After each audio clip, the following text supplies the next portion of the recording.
O Senhor vai entrar, é o Rei glorioso. Salmo 23. Um bom dia. Em nome do Pai, do Filho e do Espírito Santo. Amém. Recorramos sempre à poderosa intercessão de Maria Santíssima, nossa Mãe, e de São José, o Justo. E como eu mencionei na reflexão de ontem, os salmos apontam para a manifestação da glória de Deus na história da humanidade como a dimensão da salvação. Interessante do salmo de hoje, no versículo 1. Ao Senhor pertence a terra e o que ela encerra, o mundo inteiro com os seres que o povoam, porque ele a tornou firme sobre os mares e sobre as águas, a mantém inabalável. Interessante o salmo no aspecto que a salvação é para toda a criação. Ou seja, a magnitude, a perfeição da salvação, ela se manifesta em tudo. Porque a salvação ela é perfeita. E ela sendo em tudo, ela adentra a história da humanidade para de fato aperfeiçoar todas as coisas. À medida que se aproxima o Natal do Senhor, a liturgia nos mostra como Deus conduz zelosamente os preparativos para a sua chegada entre nós. Hoje, Maria ocupa o centro da reflexão da liturgia no Evangelho em Lucas capítulo 1, dos versículos 26 ao 38. E na caminhada da esperança do advento, com Maria, cuidemos do coração para acolher o Filho do Altíssimo.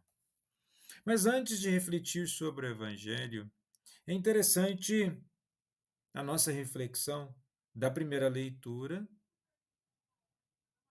do livro do profeta Isaías, capítulo 7, dos versículos 10 ao 14.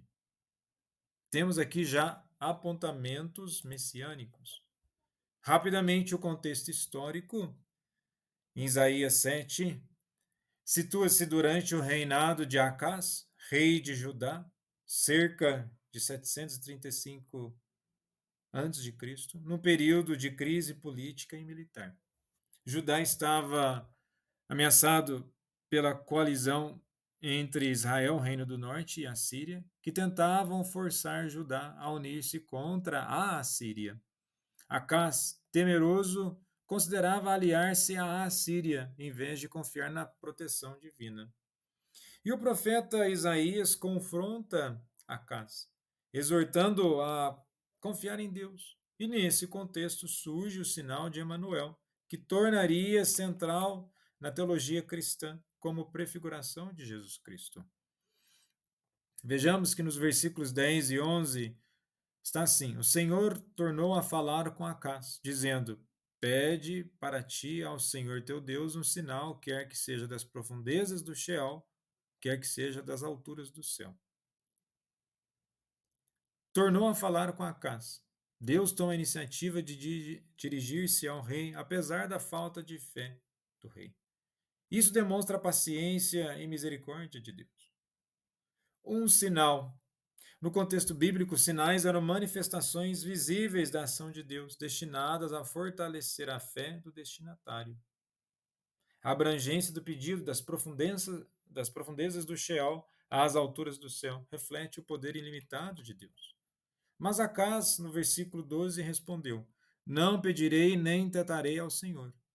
Embora que pareça um ato de humildade, a recusa de Acás revela incredulidade e desconfiança. Ele prefere confiar em suas próprias estratégias políticas do que em Deus. Não tentarei ao Senhor. Acás aqui distorce o que está em Deuteronômio 6, versículo 16, usando a lei para justificar sua falta de fé.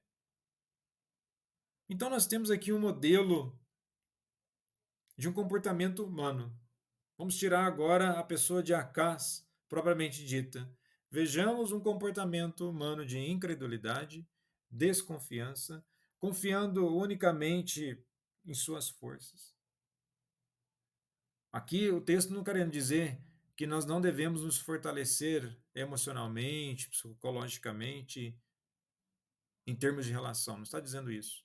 Mas aqui a própria postura, tanto pouco arrogante de Acás, aponta para uma dimensão do comportamento do ser humano, que ao invés de confiar em Deus, confia nas suas próprias habilidades.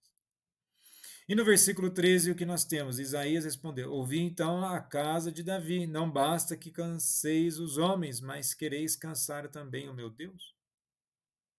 Nós já temos a dimensão da dinastia real, né, de Davi. E a falta de fé de Acas não apenas desrespeita Isaías, mas desafia o próprio Deus. E no versículo 14: Por isso o próprio Senhor vos dará um sinal. Eis que a virgem conceberá e dará à luz um filho, e o chamará Emanuel. A virgem, palavra hebraica usada aqui, é alma, que significa jovem mulher em idade de casar. No grego da Septuaginta temos o termo Parthenos, que significa virgem. E o Emanuel, que significa Deus conosco. Mas por qual razão mencionar esses aspectos? Pois exatamente no Evangelho de hoje, no capítulo 1, dos versículos 26 ao 38, narra a anunciação do nascimento de Jesus pelo anjo Gabriel a Maria. E ele faz parte dos relatos iniciais do Evangelho de Lucas, que destacam o cumprimento das promessas de Deus através da encarnação de Cristo. E este trecho contrasta com a anunciação a Zacarias, conforme nós vimos no Evangelho de ontem, no capítulo 1, dos versículos 5 ao 25, enfatizando a simplicidade de Maria e a grandiosidade do plano de Deus. Este episódio ocorre em Nazaré, uma vila insignificante na Galileia, ressaltando o paradoxo da escolha divina. O grande plano da salvação começa em um lugar pequeno e com uma jovem humilde. E o bonito do que está no versículo 28. O anjo entrou onde ela estava e disse: Alegra-te, cheia de graça, o Senhor está contigo. A palavra pode ser traduzida como regozija-te ou alegria, associada à vinda do Messias. Cheia de graça é o termo em grego kekaritomene, que indica que Maria foi plenamente agraciada por Deus. Alguns apontam que o termo original é caritos, que ela estava na graça, mas não é. Basta pegarmos os textos originais e temos a palavra kekaritomene, cheia de graça, plenamente agraciada. E o bonito na saudação do anjo, além de reconhecer a graça em Maria, o Senhor está contigo. Uma forma bíblica usada em contextos de vocação ou missão divina, conforme temos no livro de Juízes, capítulo 6, do versículo 12. E ao anunciar que ela vai conceber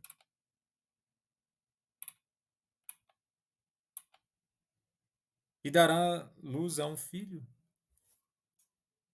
que será chamado Filho do Altíssimo. Nós temos aqui a complementação das profecias em Isaías e temos a abertura ao chamado divino.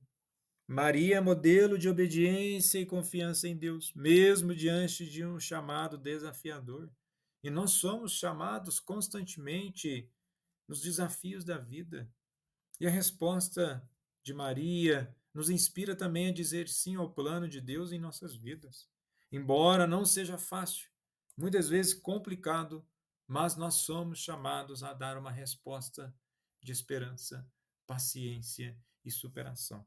E que assim possamos fazer em nossa caminhada. Jesus, manso e humilde de coração, fazei o nosso coração semelhante ao vosso.